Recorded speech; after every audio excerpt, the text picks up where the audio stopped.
Hello everyone, thank you for tuning in to another episode of Infinite Realms. Today I'm taking a look at Techno-Viper. Wow, I burped when I said Techno-Viper, that's weird. Anyway, I originally was not going to buy this one because I'm easing out of classified, but then I changed my mind simply because, well, it's kind of weird. Techno-Viper always marks a big change in the way I collect. So as I say, I'm getting out of classifieds, although there's plenty more I need to get. All upcoming pretty soon, but looking at, I just thought it poignant to kind of do it again. Way back when Cobra Law hit and everything, Techno-Viper was intended to be the last G.I. Joe I ever bought. That didn't last, but, it was the intention.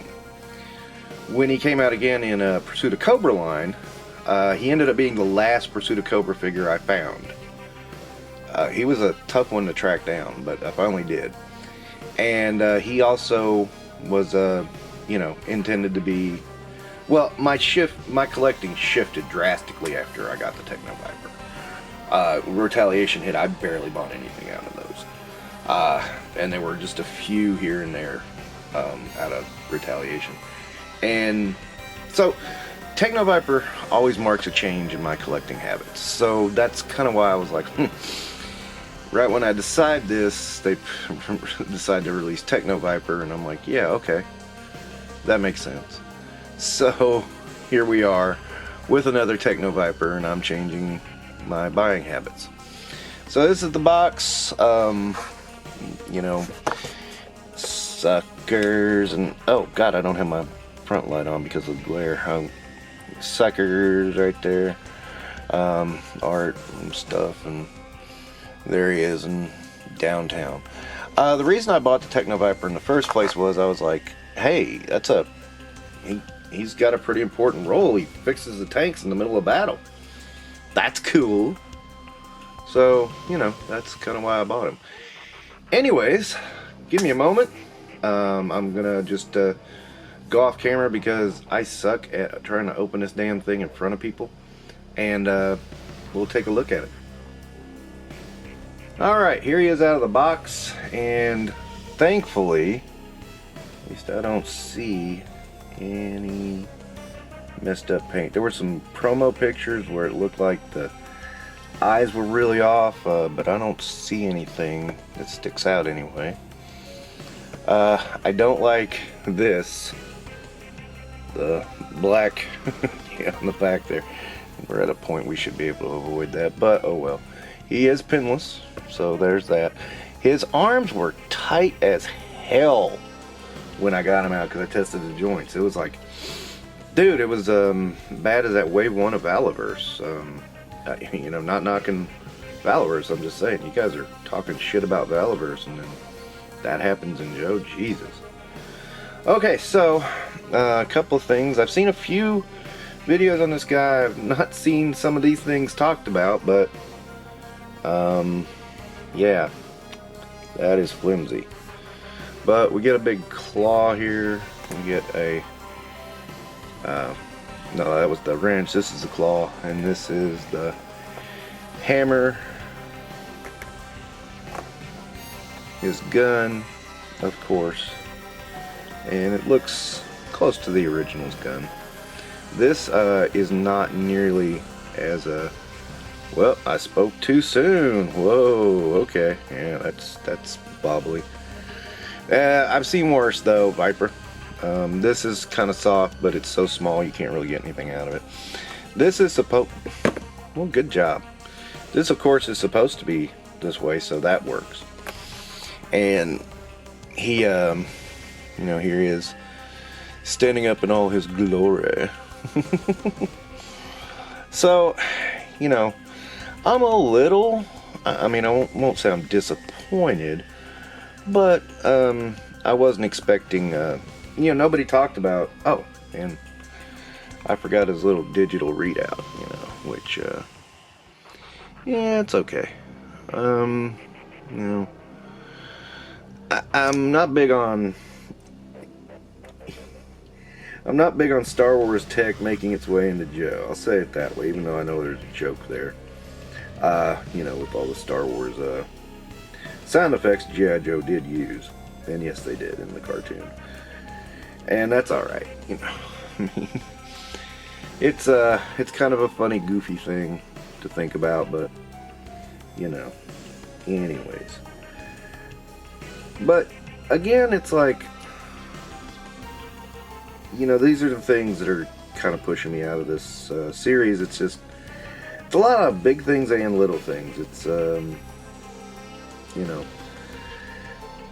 when I saw that Viper, I was like, dear God. And I know guys that quit Classified after that. I don't blame them one bit. I contemplated it. I didn't, but I contemplated it. But I did decide I was getting out because, you know,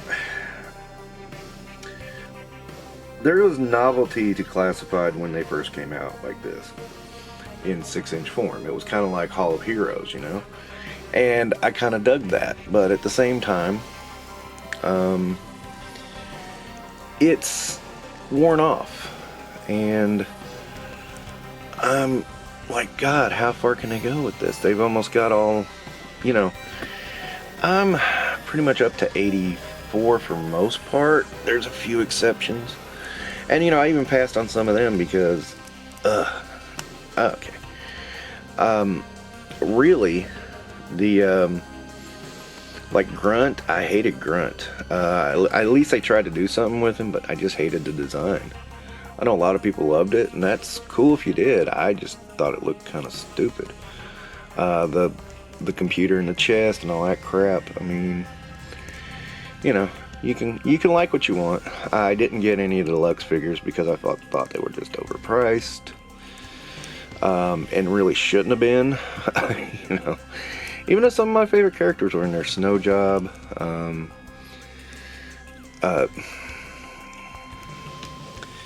but Joe in a 6-inch line. I mean, you know, first off, this is just a real American hero again.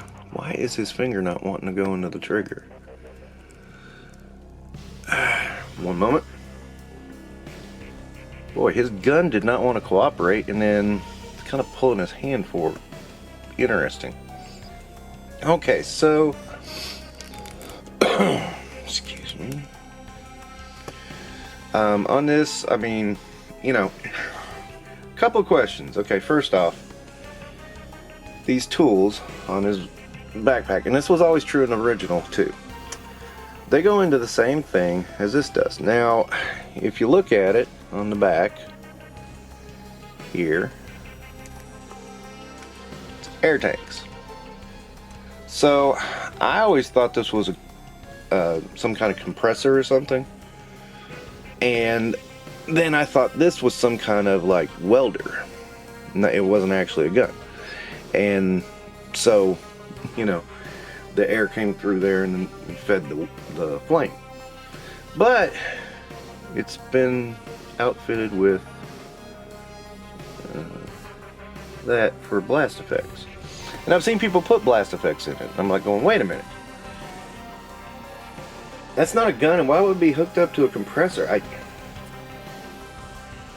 You know, I don't understand. You know, I know some people did use a laser gun, and that's cool and everything. I usually gave them extra guns I had from the accessory packs as actual guns, so it didn't matter. But still, I mean, it was just something that really stuck out to me when I was watching videos. When I watched a couple of videos on this guy, I was just like, really? This is what we're doing? Does that make him bad? Nah. I mean, you know, it's an observation, really, of a lack of logic. Ooh, that is so ugly. I don't know. It's probably the contrast. It just sticks out on the purple. Man, was that on the POC one? I don't think it was.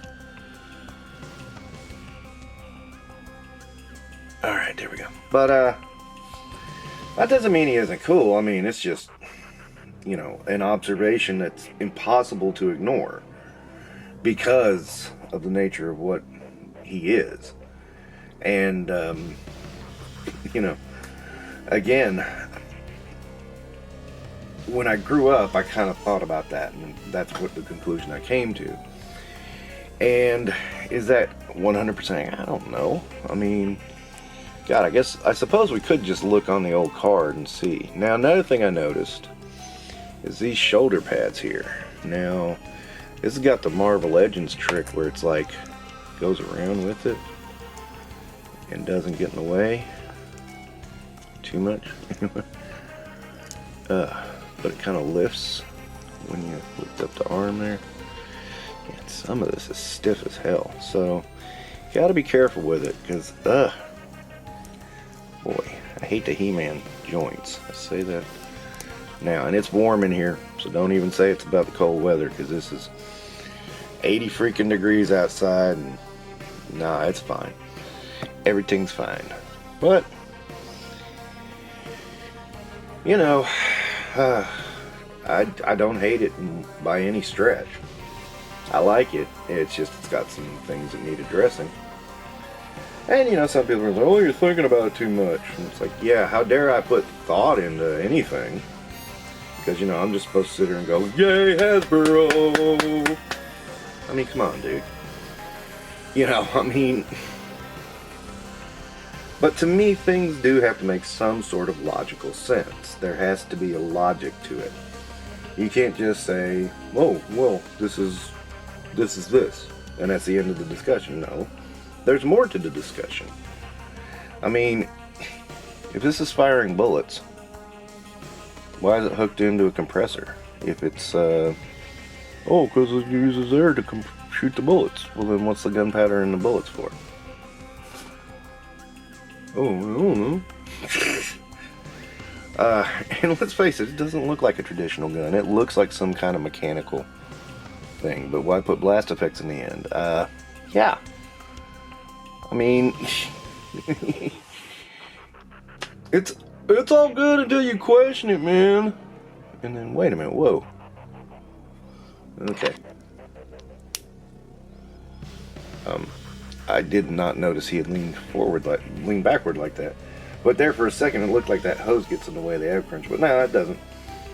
So again, you know, yeah, I like this figure. I do. It's just got flaws that, you know, you gotta admit to and you gotta come up with. I mean, you can ignore them and just act like they're not there, but you know what?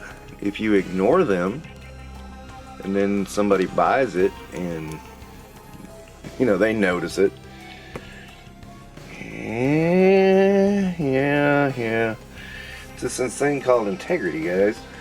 And if you don't try to have integrity when you put these figures up on YouTube, why should people trust you? And that, I think that hits home, because while this is not a bad figure in the slightest, this is not the figure. You know, it's good, but not perfect. I wouldn't even say great. I'm wondering, am I crooked here? Don't even ask me why I'm using this background on this guy. I was just looking for something different, and I just said, okay, we'll use this. Not at all suitable for the Techno-Viper, though. I freely admit it. At the same time, it works on a certain level. But, I mean, you know, logic has to come into play. And you need to question things. And, you know, I can't stand those people who are like, no, don't question, don't ever question, just accept and make excuses and blah. Well, that doesn't work. It never works. And, I mean, it was that attitude that drove me away from the internet for a while, because it's just like, everything is hunky-dory and sunshine and rainbows and beautiful. No, it's not. It's not, and you need to go and say, hey, what is the hell is that? Because, I mean, what's the old song? If you don't stand for something, you're going to fall for anything. And I'm not trying to say, stand up to Hasbro. Well, yeah, I am. I am trying to say that, you know, you can't just automatically just accept it on face value and think, oh, okay. It's like that whole Duro lie. when, you know, Lenny, and I mean, I'm sorry, he did this to himself, was sitting there saying, oh yeah, you have to reach a certain duro in the with the figures, or because, you know, it's made for kids, da da da. And it's like, well, yeah, but that ain't it. You know. And he got found out, and I mean, that's kind of fun now, because like, used to be when you say, you know, you get that excuse and you say that's a load of crap because you knew Hasbro was lying to you. You'd be told, no, you don't know anything, you don't know anything. No, but I can spot a liar, and that's a lie. And you don't know anything, you're dumb, you're the one that's dumb, you need to stop, you're awful. Now you get told you're toxic, because being told you're dumb, oh, that's bad. But toxic, that's fine. Yeah, I'm on one. Oh, he must have just watched Viper Island. Oh, I've been saving. I knew there was a Hasbro figure that would fall over and I would use it. It's cool. I do like him, but you know, could be better, and there should be more thought put into it. Surprised Lenny didn't give him a green traffic cone. That would have been the icing on the cake to me. But well, come on, you gotta laugh, dudes. Can't take life too seriously. We're never going to get out of it alive. But anyway, I've rambled on here for a little bit. Again, I'm going to just drop it and say I do like this figure. I think he's kind of cool. Nice add to the collection. Okay, that'll wrap up today's episode of Infinite Realms. Don't forget to do YouTube stuffs. Thank you for watching.